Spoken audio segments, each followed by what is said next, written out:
வணக்கம் நண்பர்களே, இது தமிழ் நண்பன் சர்க்கிட் சேனல்.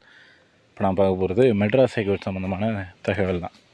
என்ன அப்படின்னு பார்த்தீங்கன்னா, இந்த மார்னிங் ஹால் டிக்கெட் வெளியானது அப்படின்னு சொல்லிட்டு நம்ம வீடியோவும் போட்டிருந்தோம். அதில் பார்த்தீங்க அப்படின்னா உங்களுக்கு ஹால் டிக்கெட்டுக்கான லிங்க் ஷோ ஆச்சு. உள்ளே போனால் நம்மளோட register number, date of birth, captcha கொடுத்து உள்ளே போய் ஹால் டிக்கெட் டவுன்லோடு பண்ணுற மாதிரி லிங்க் அப்படின்றது கொடுத்துருந்தாங்க. பட் இப்போ பார்த்தீங்கன்னா அதை காணோம், அது இல்லை. ஏன்னா நிறைய பேர் நம்ம போட்ட 1 ஹவர்லேயே அது இல்லை. மார்னிங்கே ஒரு 11 o'clock போட்டோம் அப்படின்னா அது கொஞ்சம் நேரத்துக்கு அப்புறமே அந்த லிங்க்கை எடுத்துட்டாங்க. ஸோ அது இல்லை, இப்போ எப்படி டவுன்லோட் பண்ணுறதுன்னு கேட்டுக்கிட்டே இருந்தீங்க.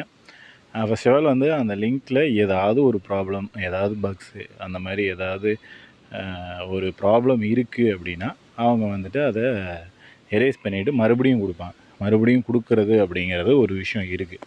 ஸோ ஹால் டிக்கெட் மறுபடியும் அதற்கான லிங்க் உங்களுக்கு ஓப்பன் ஆகும். வெயிட் பண்ணுங்கள். நமக்கு டைம் இருக்குது, இன்னும் 10 நாள் டைம் இருக்குது. அப்படிங்கிறப்போ உடனடியாக இன்றைக்கே அதாவது ஹால் டிக்கெட் அப்படிங்கிறது தெரியணும் அப்படிங்கிறது கிடையாது.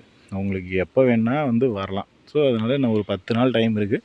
ஒரு 2 நாட்களுக்கு முன்னாடி கூட வெளியாகலாம். ஏன்னா ஏதாவது இன்ஸ்ட்ரக்ஷனில் அவங்க ஒரு சில பாயிண்ட்டை விட்டுருக்கலாம், இல்லை ஹால் டிக்கெட்டில் ஃபோட்டோ வராமல் இருந்திருக்கலாம், ஏதோ சம்திங் ப்ராப்ளம் ஆகிருந்திருக்கலாம். அதனால் அந்த லிங்க்கை டெலீட் பண்ணியிருக்காங்க. அது எல்லாமே சரி பண்ணினதுக்கப்புறம் உங்களுக்கு ஹால் டிக்கெட் அப்படின்றது மறுபடியும் பப்ளிஷ் பண்ணுவாங்க. அப்படி இல்லை அப்படின்னா ஹால் டிக்கெட்டே இல்லைனாலும் உங்களுக்கு அதாவது எல்லாருக்குமே இல்லைனாலும் சேம், ஒரு சிலருக்கு மட்டும் எல்லாருக்கும் ஹால் டிக்கெட் டவுன்லோட் பண்ணுறாங்க, உங்களுக்கு மட்டும் டவுன்லோட் பண்ணலைன்னா பிரச்சனை. பட் ஹால் டிக்கெட்டுக்கான லிங்க்கே கொடுக்கலைனாலும் உங்களுக்கு எந்த பிரச்சனையும் இல்லை.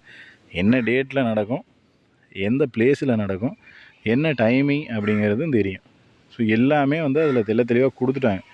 அப்படிங்கிறப்ப நீங்கள் டைரெக்டாக போய்ட்டு அட்டன் பண்ணிவிட்டு வரலாம். ஸோ அதில் எந்த ஒரு பெரிய சந்தேகமும் இல்லை. அதனால் ஹால் டிக்கெட்டுக்கான லிங்க்கு நீங்கள் கடைசி 1 நாள் 2 நாட்கள் வரையும் வெயிட் பண்ணி தான் பார்க்கணும். இன்றைக்கே 10 நாளைக்கு முன்னாடியே வந்துடணும் அப்படின்ற அவசியம் இல்லை. எந்த ஊரில் நடக்கும், எங்கே நடக்கும்ன்றது எல்லாமே தெரியும். அப்படிங்கிறப்ப தாராளமாக வெயிட் பண்ணலாம். ஸோ இதனால் நீங்கள் பயப்படலாம் தேவையில்லை. எல்லாருக்கும் ஒரு விஷயம் நடந்து உங்களுக்கு நடக்கலைன்னா நீங்கள் பயப்படலாம். எல்லாருக்கும் என்னவோ அதான் நமக்கு அப்படிங்கிறப்ப எந்த பிரச்சனையும் இல்லை. ஸோ ஹால் டிக்கெட் யாருக்குமே எடுக்க முடியல அப்படின்னா உங்களுக்கும் எடுக்க முடியல, அப்போ எந்த பிரச்சனையும் இல்லை. எல்லோரும் எடுத்துட்டாங்க, நான் மட்டும்தான் எடுக்கலை அப்படின்னா தான் அது ப்ராப்ளம். ஸோ அதனால் பயப்படுற அளவுக்கு ஒன்றும் இல்லை. காலையில் ஷோ ஆச்சு, நான் வீடியோ போட்டேன், இப்போ ஷோ ஆகலை. நீங்கள் வீடியோ பார்த்துட்டு அதை உள்ளே போய் செக் பண்ணி பார்த்தீங்க அப்படின்னா இல்லாமல் இருக்கும். அதனால் பயப்படாதீங்க, அது சர்வர் இஷ்யூ தான். ஸோ சர்வர் இஷ்யூ கிளியர் ஆனதுக்கப்புறம் ஆட்டோமேட்டிக்காக வெப்சைட்டில் லிங்க் கொடுப்பாங்க. ஸோ கொடுக்கலைனாலும் எந்த பிரச்சனையும் இல்லை அப்படின்னு சொல்ல வரேன். ஸோ இதில் வேறு ஏதாவது சந்தேகங்கள் இருந்துச்சுன்னா கீழே கமெண்ட் பண்ணுங்கள். நெக்ஸ்ட் அடுத்த வீடியோவில் பார்க்கலாம். தேங்க்யூ.